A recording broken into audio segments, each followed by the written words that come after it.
Ֆրունզիկ Մուշեղի Մկրտչյան գնացին։ Նրա հայրը Մուշեղ Մկրտչյանը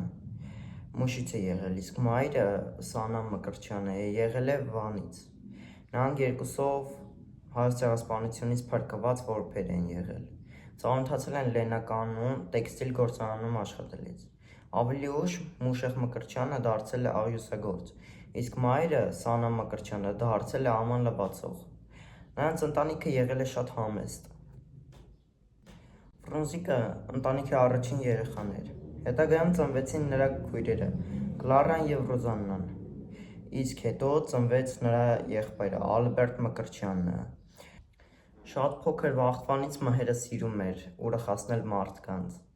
Փոքր տարիքում Մհերը հավաքում էր հարևաններին և երեխաներին բակում և սկսում էր ինչ-որ մեկին նմանակել կամ սկսում էր ինչ-որ մի զվարճալի պատմություն պատմել, ու միանգամից բոլորը սկսում էին զվարճանալ, խենթանալ, ուրախանալ։ Հենց այդ ժամանակվանից էլ այնտեղի մեծերը ասում էին, որ այս տղան մի օր շատ հայտնի դերասան է դառնալու։ Մհերը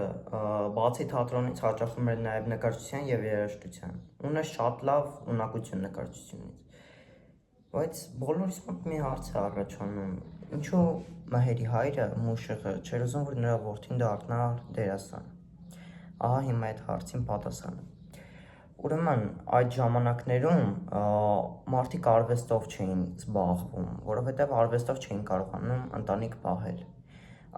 Դերասանությունը դա կայուն աշխատանք չէր այդ ժամանակ։ Նկարչությամբ ավելի հեշտ նա տունը կպահեր և ընտանիք շատ հեշտ կլիներ իր համար և ամեն ինչ շատ լավ կլիներ, հայրը այդպես էր մտածում։ Ամեն դեպքում նրա որդու լավն էր ցանկանում։ Հիմա կարծենք, որ հայրը նրան չէր թողում, ինչպես նա դարձավ դերասան։ Ասեմ, Ֆրունզը, երբ որ 15-ից 16 տարեկան էր, չէր կարողանում ապրել առանց բեմի։ Ընդունվեց Լեննականի թատրոնի կից ստուդիայում։ Հենց այնտեղ էլ բացահայտվեց նրա թաքնված տաղանդը։ 1947 թվականին, երբ դեռ Ֆրունզը 17 տարեկան էր, ընդունվեց Լեննականի դրամատիկական թատրոնի հիմնական կազմ։ Մի հետաքրքիր հիշողություն էլ ասեմ։ Ֆրունզը Մհերը ամեն անգամ երբ հիշում էր իր մանկությունը, նրան մի փոքրիկ տղա էր պատկերացնում, որը քշում էր հեծանիվ։ Երևի նրանից էր, որ նա կյանքում չունեցավ հեծանիվ, նրա երազանքների հեծանիվը։ Նա երազում էր ունենալ հեծանիվ, բայց այդպես էլ չունեցավ։ Նա ասում է, որ բացի հեծանիվը նա կարծես իրական մանկություն էլ չտեսավ։ Այսինքն այն մարդը, ով բեմում ուրախացնում էր բոլորին, նրա իրական կյանքը այդպես ուրախ չէր։ Ամենամեծ ցավերից էր նրա ընտանիքը,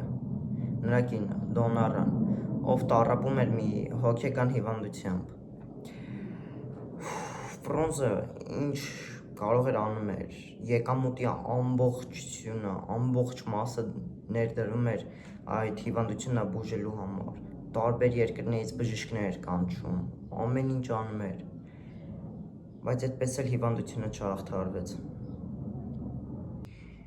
Գյումրի և Երևանի ժողովուրդը պատմում են, որ Ֆրունզիկը առաջ նրանց օգնել է գաղտնի, այսինքն փողային հարցում է օգնել, թե դերասաններին է օգնել,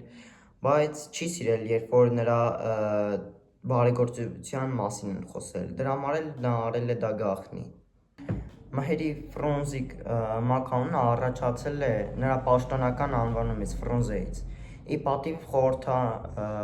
խորհրդային Միխայիլ Ֆրունզեի անվանումից։ Տարիներ անց Ֆրունզիկ մականունը դարձավ բեմական խորհրդանիշ։ 1984 թվականին Ֆրունզին շնորհվեց ԽՍՀՄ-ի ժողովրդական ամենաբարձր արտիստի կոչումը։ 1993 թվականի դեկտեմբերի 29-ին, երբ որ ամբողջ Հայաստանով արդեն հայտնի դառավ այն փաստը, այն լուրը, որ Ֆրունզը այլևս մեր հետ չի, հազարավոր մարդիկ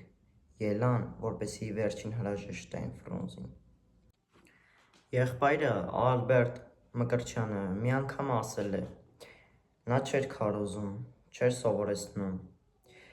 Նա նրա կյանքով ցույց էր տալիս, թե ինչպես պետք է մարդ լինել։ Դե ինչ, բաժանորդագրվիր ալիքին, որպեսզի հաջորդ հայ մշակութային հերոսի մասին խոսենք։